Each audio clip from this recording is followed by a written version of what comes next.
the burden of living my life and having my own values. And then you just go down that alley. But what you realize is, oh, wait a minute, everything's good because as humans, we've worked this out. We just do for community. This is communal values, social values, this whole thing. The thing we've been doing all along, even when we abuse it with things like abusive religion, but the principle remains. These are community and social values. You reorient but the cognitive dissonance, that is a scary experience for those approaching the deconversion experience. Absolutely. And to answer your question, I would choose to be Channing Tatum's slave, just for the record.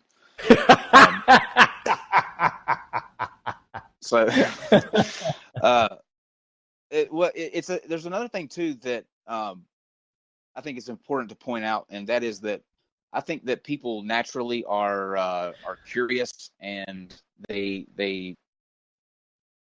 by their very instinct try to question everything. Religion throws a failsafe in there to block that by saying that that doubting or questioning is a way to realize your eternal soul. And they even tell you that faith is the evidence of things unseen, which, if you think about it, it is such a statement because it has the word evidence in there, and faith is the opposite of evidence. It has nothing to do with evidence. It's the thing that you don't have evidence and you want to continue to believe something. So the fact that they're saying that evidence is something is kind of comical, but they try to natural desire to find out. That's where I think for a long time before if we didn't have the internet, I think that the world would be such a dramatically different place. It would be the information is such a powerful thing, and the ability to kind of pull it up on demand and answer questions that you have, I think, has been to the thankfully of things like Scientology or those really kind of harmful. Anybody that can believe a galactic warlord named Xeno took us from a planet billions of years ago. It was in a volcano. We exploded into Satan's exploded into, what was it, Steve? The soul? Or well, what it was, there was he took all the whatever they were, I guess, species or whatever. They put them in a volcano, then blew them up. Well, actually, he transported them with DC-10s to a volcano, then blew them up with atomic bombs. And so all those aliens are floating around as thetans. And now they're attaching people because they want to live again. So they're attaching them to you. And you have to go get clear by not having the thetans attached to you. Now, it's funny. You say that it's hard to believe that people believe into this, like Xenu. But actually, if you really think about it, when you start getting into churches like the Scientology church, it's incremental. And it's just one precept upon precept upon precept. And once they've got you so much, after that, it's not that big a pill to swallow after that point, I don't think. No. Yeah. That's a different kind of stupid, I think. Well, they prey on stupid. Here's why.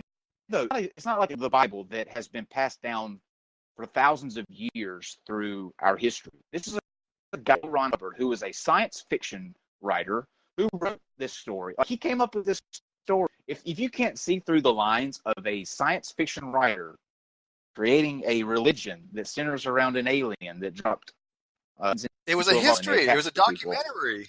Remember, he's just recording events that have already happened. He was just a historian, according to them. I lose faith in humanity every day here. Every day. I can appreciate the fact that somebody tried to do that and start Scientology and that sort of thing. But you do face a unique challenge today, like you've commented on, Kyle. We have data. We're in a dataist age. We have information at our fingertips. And if you look at human history, political history, economic history, going back 2,000 years, you see these big shifts or rather instances of decentralizing power.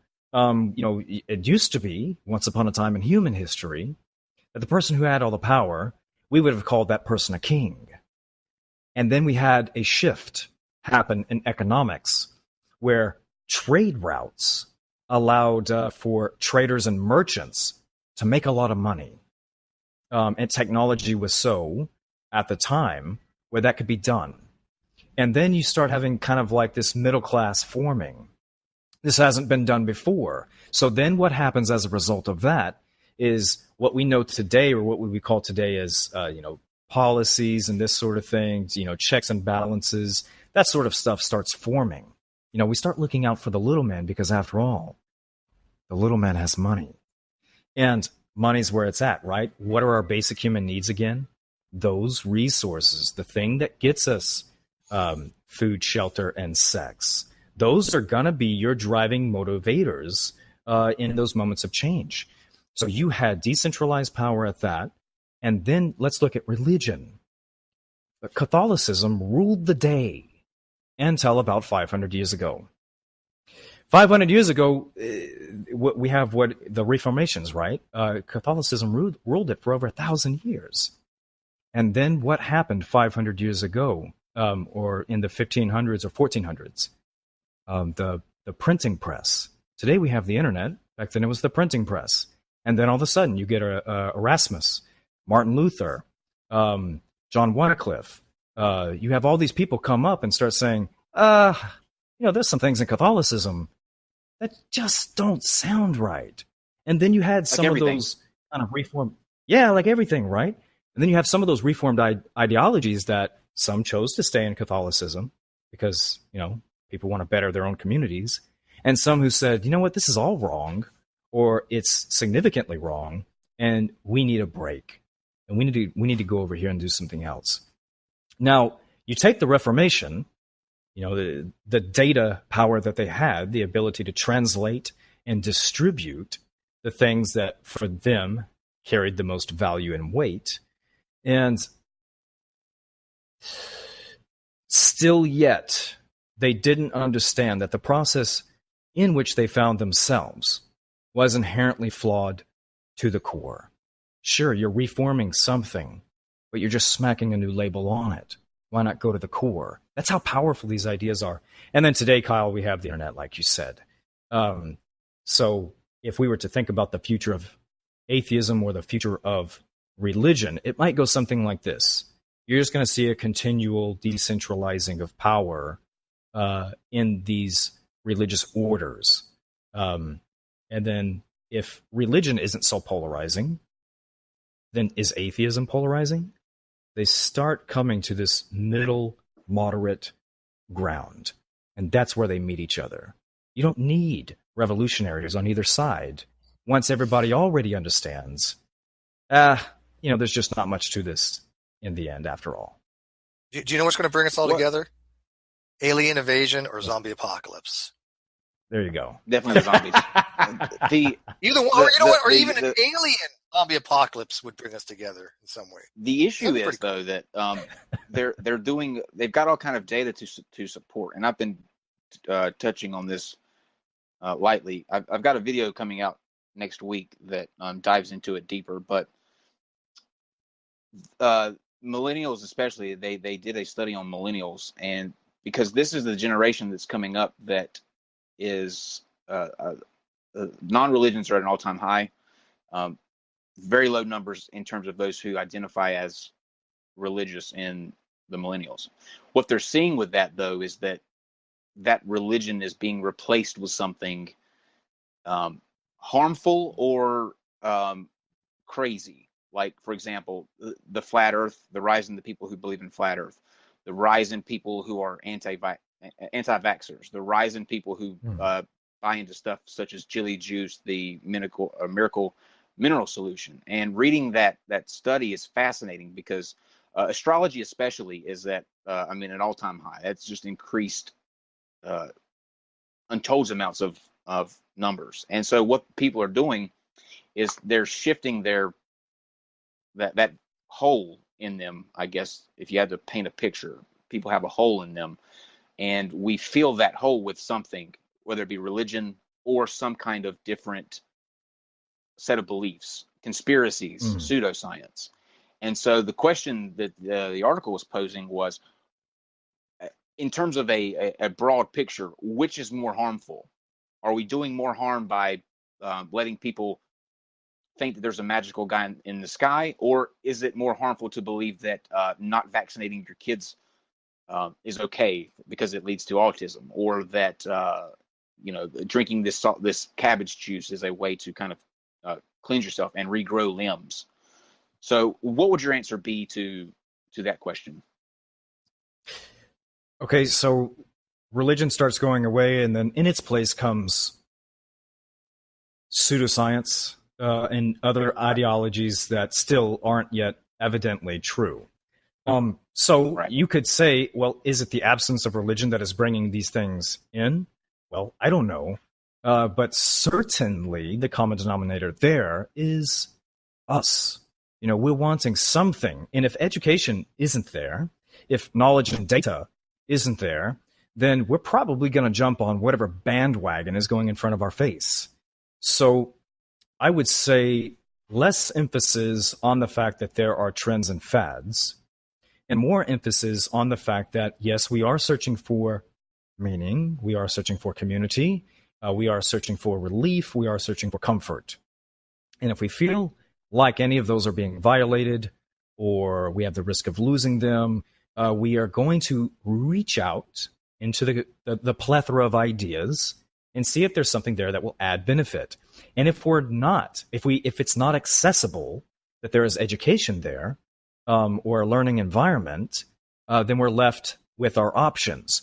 You walk into a room, Kyle, and you've got 3 persons that are not attractive to you, but one of them is the most attractive.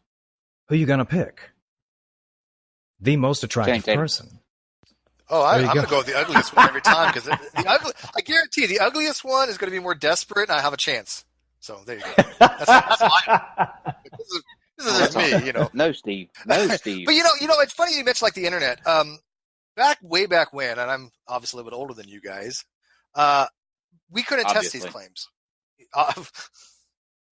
I'm like a fine wine. Okay, so back then, when I would read a book or I would hear something, like, for example, I always bring up like Eric von Däniken's In Search of Ancient Astronauts or Chariots of the Gods, I had no way to corroborate anything that was in there. And I kind of just took it at face value. And I was a young kid. I mean, like, I was not even probably a teen when I first read those books, like 12 or something. But we had to go to things, and I know this is going to sound crazy, but we had to go to these big buildings. They were called libraries. And they had these weird things that were called books. Yeah, I'm not lying. They have these things that were made out of this paper, and then you had these bindings, and they had words written on them.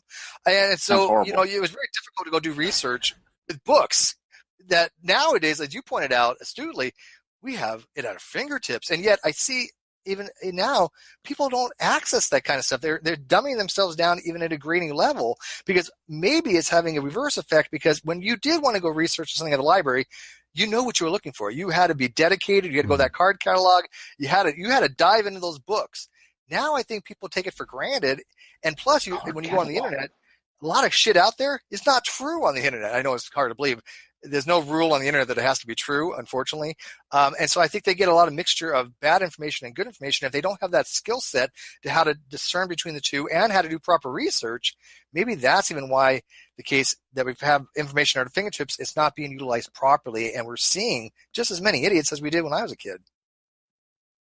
Yeah, well, Steve, we have this advance in technology that has happened so quickly that maybe we haven't developed a strong culture on how to be responsible when it comes to that kind of data or information exchange on the internet.